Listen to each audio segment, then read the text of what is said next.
Hey there people, how you doing? So, today, the S21 series just launched and, well, I haven't been this excited about a Samsung phone for a while now. There are multiple reasons for it, but nonetheless, I gotta say, the S21 series is looking good. And, well, the most interesting part about the series is that the S21, the S21 Plus, and the S21 Ultra, they are all very well differentiated. What we will do is that I'm going to talk about the Galaxy Buds Pro. I'm just going to blaze through that one, and then of course the S21 and S21 Plus in this video. The video about the S21 Ultra is going to come up very soon, so definitely stay tuned for that, because that is by far one of the most interesting devices that I've seen in a while. But first, the Galaxy Buds Pro. Now the reason I want to talk about these in particular is because I feel like this is finally Samsung's contender to Apple's AirPods Pro. The AirPods Pro have fantastic sound quality, they have some of the best noise cancellations, and alongside that, they also have some of the best transparency modes. Like, they are considered best in class in that regard. Now Samsung, as far as I've seen in this launch, I feel like Samsung really pushed all these features that I mentioned, the noise cancelling, the transparency mode. Hell, we even have that little air chamber so that a little air can get in and you don't feel super pressurized when you put in those in-ear style earbuds. Guess where that feature is also present? In the AirPods Pro. So firstly, we have that design, and upon first glance, you probably wouldn't think that it's very different from the Galaxy Buds Plus. And one thing I do want to point out is that the case that you get for the Galaxy Buds Pro, they are the same ones that we had for the Galaxy Buds Live. An interesting decision in my opinion, and well, it's not like the case for the Galaxy Buds Live was bad or anything. It had a fairly nice size, so yeah, I don't really mind having that. And the case finish, that is just the one thing that I really wanted from the Galaxy Buds Live in my opinion, because it is finally a matte finish for everything. It's matte black, it's got a matte purple or violet. It's violet. Yeah, it's violet. And then we also have a matte white finish. And the buds themselves, they are also not completely matte. They're matte on the inside with the wingtip, but the outside is actually glossy, which is kind of interesting if you ask me. But nonetheless, overall, I do think that the design of both the buds and the case, they are very nice. But now, let's finally move on to the major features. First of which is intelligent ambient noise control. I honestly think it's an interesting feature because, well, the theory is good. I mean, the fact that the noise gets cancelled out and whenever you start speaking and, voices are heard, it lets those in. How intelligent the system is and how intelligent the software is, that remains to be seen, because, more often than not, something like this, something as ambitious in my opinion, it tends not to work perfectly most of the time. If it does though, being very cautiously optimistic here, then that could be quite good, because think about it. You usually have to switch between a transparency mode or complete noise cancellation. You never really have the kind of, intelligence in the buds that can lead to the voices being recognized automatically, and the moment you start speaking, the noise cancellation goes down and you can just do the whole thing seamlessly. Now that seamlessness is something that I hope works, but I'm not exactly sure it will. And then alongside that, Samsung also talked a lot about their microphones and how they have an inner microphone and an outer microphone so that you can get tremendously good voice quality overall, and the ambient sound, the transparency mode is amazing apparently. That's what Samsung says, and they stressed on it quite a bit.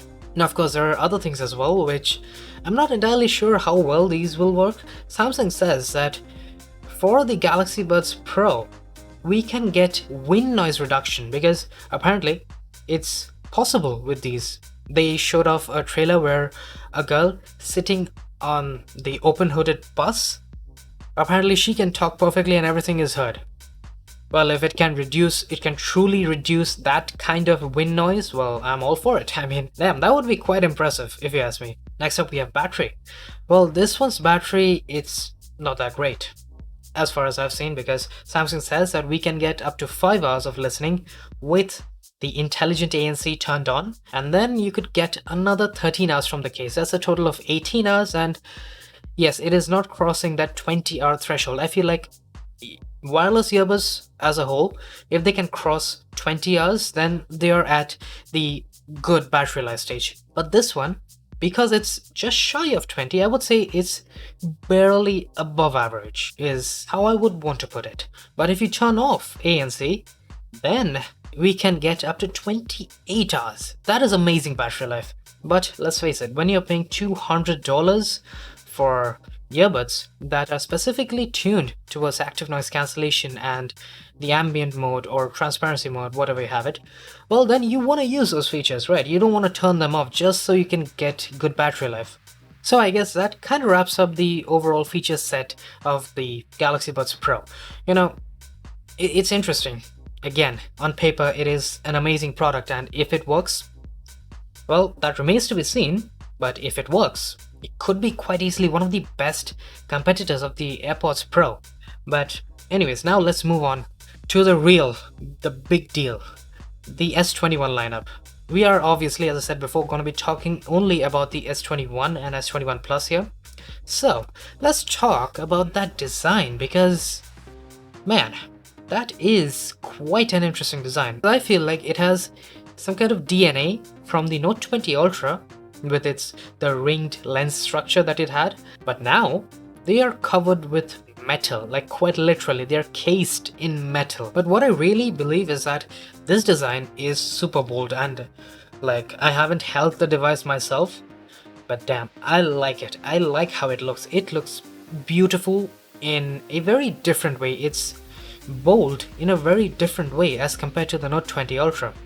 And well, if you were to consider the S20 lineup, well, compared to those bland looking devices, the S21 is fantastic. It has style and it has a classiness to it. Also, the S20 and S21, they have these color options where we can get a dual tone finish, such that we can have violet on the back and a gold rim alongside a gold camera module. I mean, that could look sick. The problem I've seen is that the S21 actually has a plastic back. Well, they call it polycarbon, but it's the same thing. It's etched plastic, and don't get me wrong, plastic has its use cases, it has its advantages, and well, the disadvantage is that you don't really feel premium when holding it. You know, glass has a way of making things feel dense and premium, especially in these premium flagship smartphones with crazy prices. Well, I'm not entirely sure if I'm on board with this decision of making the back of the S21 lineup plastic. The S21 Plus, however, the design for that one is a little bit different. You are paying $200 more for the S21 Plus, and you are getting a glass back for that one. Now let's move on to the display, because that is interesting. It's like it got an upgrade and a downgrade at the same time, because on one hand, for the downgrade, we do not have 1440p anymore. It's all 1080p for the S21 and 21 Plus. But of course, until now, most of the people who bought the S20 or the Note 20 Ultra even, well, I would presume that most of them use 1080p at 120Hz, because 120Hz was the better option in my opinion, and for majority of the people, I feel like 120Hz at 1080p would be a lot more noticeable and a lot more enjoyable, pleasing to the eyes. But then, on the refresh rate side of things, we have had an upgrade, because last year we had constant 120Hz. I mean, it never went down. We had some variable refresh rate on the Note 20 Ultra, but this time around we have a variable refresh rate between 48Hz and 120Hz on the S21 and S21 Plus. This variability means that whenever you're scrolling, you get the smooth 120Hz feel. But then the moment you move on to something stationary, maybe when you're reading an article, looking at an image, or when you're watching a video, well, that time you don't require 120Hz. So the screen will throttle down all the way to 48Hz, and that could save a lot of battery. It could be very efficient, and this boost in efficiency does have a problem. It could have some latency. Maybe sometimes you'll see more stutters on the S21 and 21 Plus. But the overall display, other than that, everything else is fantastic. We have 2:1 contrast ratio, 1300 nits of brightness. Now it isn't as bright as the S21 Ultra, do keep that in mind, but it is still plenty bright. Now let's talk about the cameras, because the interesting part here is that nothing basically has changed. The camera modules have remained basically the same.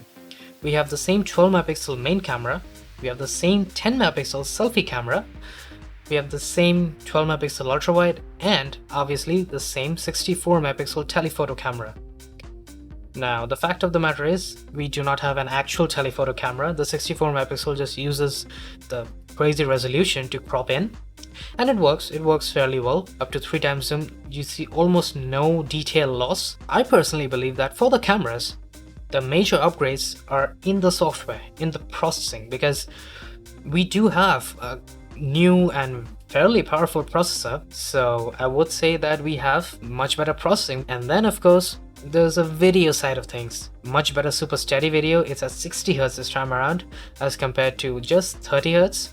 Of course the quality isn't gonna be particularly great or anything, but hey, 60 Hz 1080p super steady means that if you slow it down, you're gonna get gimbal-like stabilization. That much I can assure you. And then of course, speaking about video, we do get 4K up to 60 on all our cameras. We did not have that actual feature. There are also certain updates to night mode. It's apparently improved. As for selfie cameras, well, I would say that we do not have any major updates, but selfie in terms of the processing has improved. As far as Samsung talked about it, they talked quite a bit about the front camera. I hope to God that we get some very nice looking skin tones this time around. I mean, again, the Note 20 Ultra and the S20 series, they were not bad in selfies, but they were far from being one of the best. So with that in mind, I do hope we get some very powerful selfie cameras this time around, in terms of processing of course. And one last thing that we had that really felt very interesting to me is that we have director's view mode in the videos. So basically what it means is that when you're shooting video, if you have director's view switched on, well then you can actually see a preview of your other lenses apart from the main lens that you are shooting with. So basically if you were to go from the main camera to the zoom, well then you can get a preview as to how the frame shot would look after you zoom in. I mean, these are not the biggest upgrades out there, these are just updates is how I'd like to call it. Very evolutionary, very software based, such that it refines the overall experience that the S20 series had. I mean, let's face it, the S20 series needed refinement. The S21 gives us a more consistent and overall, again, refined performance.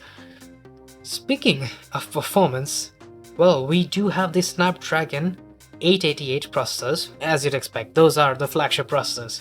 But then we also have the Exynos 2100. Now the Exynos name, let's face it, it has pretty much been doomed up until now when it came to chipsets, because last year the Exynos 990, it was horrible. They made a teaser involving some of the complaints that people had and expectations that Samsung would improve their chipsets. And well, if Samsung has made those teasers, well then they know that the Exynos 990 wasn't really that good a chipset. So I have once again cautious optimism towards this chipset here, that the Exynos 2100 will improve on what the Exynos 990 had, and it'll at least equalize with the Snapdragon 888. I don't need it to surpass it in performance and battery life. And now for battery, well, the S21, it has a similar battery life as compared to the S20. We have the same 4000 mAh, but the S21 Plus, that one actually has an upgrade. We have a 4800 mAh battery. That's 300 mAh more than last year's S20 Plus. The fact that the S20 Plus is priced at $1,000, I feel like it's a very good price. $800 for the S21, I would say it's definitely worth it. Well, apart from the plastic bag, which I'm really not on board with yet, I would say that $800 is a fantastic price for it. But of course, we'll see how it fares. We'll see how the performance goes, the cameras, everything. We'll see when we get the devices in hand. But of course, for now, this is it for today. I hope you guys enjoyed. If you did, do that like button, subscribe if you haven't already, and I will be seeing you guys later. Cheers.